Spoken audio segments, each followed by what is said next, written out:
Hello, everybody. Welcome to this edition of Snow Talk. I'm meteorologist Brian Good on this Wednesday afternoon, just after the 1 o'clock hour. Update on several things, and we'll get right to it because I have a limited time here on the blog. But we've got cold weather, we've got light snow tonight, we have light snow Saturday, and an update to the potential light snow as we head into Sunday. So a lot to cover. So let's start off with, first off, the morning low temperatures we had around the area. Louisville International dipped down to 5 above, Bowmanville 2, Shelbyville 6 below 0, 11 and down in Marion County with very little snow, 4 below 0. Madison, I've had reports as low as 10 below 0, but overall the common number was 8 below in Madison. And a lot of you in Clark County and Scott County, all the way up through Carrollton, did report temperatures below 0. So even in Fern Creek, report of 2 below 0 earlier on today. So the snow cover makes a difference a whole lot so far today because of the fact that we've got clouds moving in. Right now the current temperature is 16, 15 in Fort Knox, 18 in E-Town, and you got 16 in Lebanon. The clouds will keep everything at a slow climb today. We should hit 20, but it's going to be just a struggle for many of us even to get that warm because of that snowpack we had in the area. Wind chills right now, still pretty cold into the single digits. Now here are the forecast wind chills as we get into later tonight and tomorrow. This is the next big story that we're going to be talking about on the news certainly this evening. Watch the wind chills by tomorrow morning. They dive because the little clipper that's moving through tonight with some light snow does have a cold front with it.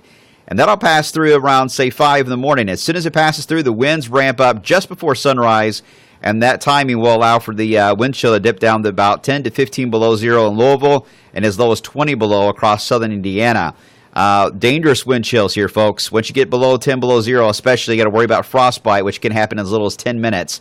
Bundle up. I do fully expect a wind chill advisory to come out for southern Indiana and at least far northern areas of Kentucky, mainly along and north of I-65 seems to be the most common spot. But we'll let you know when that advisory is issued later. But even throughout the day on Thursday for tomorrow, it's not going to warm up hardly at all, actual temperature-wise, but the wind chills will stay pretty brutal all day below 0. So Thursday is one of those days where it's going to be hard to even get out of the bed or even out of the house. So here come the clouds moving in. You see already this clipper's got a few light snowflakes showing up on the radar. Very dry atmosphere.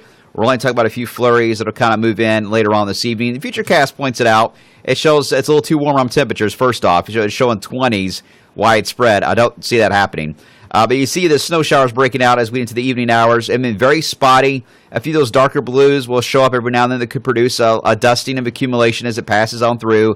And again, it'll come in waves. Here's the actual front. Comes through at 4:30 in the morning, and then we drop after that. How much snow are we talking about?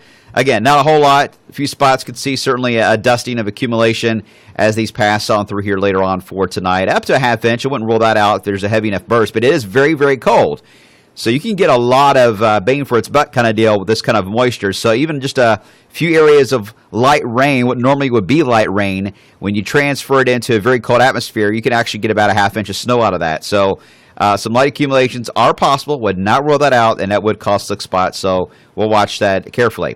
Now, looking ahead as we head into the weekend, we've got a front moving through the Ohio Valleys way into Saturday that is going to dive a band of snow through Indiana, Ohio, and just kind of skim across areas of Kentucky. It looks like central Kentucky and east Kentucky and Indiana will be just scraped by this system as it comes on by. And there'll be variations here on how this is going to play out. But it's a pretty strong cold front that's going to be trying to move its way through here. So the NAM model is trying to indicate that we'll see some accumulation out of this as we head into Saturday evening. This is going to be mainly a Saturday morning snow event.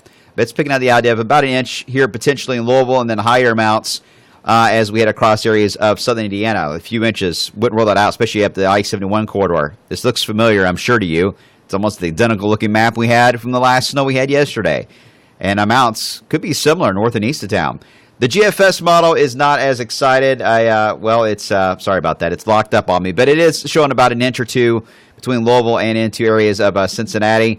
And the European model, it's locked up on me too. Sorry. It is lower. Of all of them, the European model only gives us less than an inch, but its grid is not as detailed as the other models are. Okay.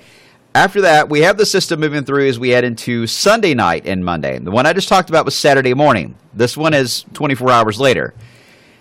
Last night, it was digging the low down across areas of I-64 and heading in a path like this. That would take that darker pink shading here, the heavier snow, That would move it right across Indiana into maybe northern Kentucky as it moved on by. The trend on all the models today is to take the low mainly across areas of Iowa and across northern Indiana and Ohio into Pennsylvania. Now, at first, I'm suspect of this only because the snowpack that will get established here and already is getting established would argue for the low pressure to be pushed more to the south more than it is to go to north.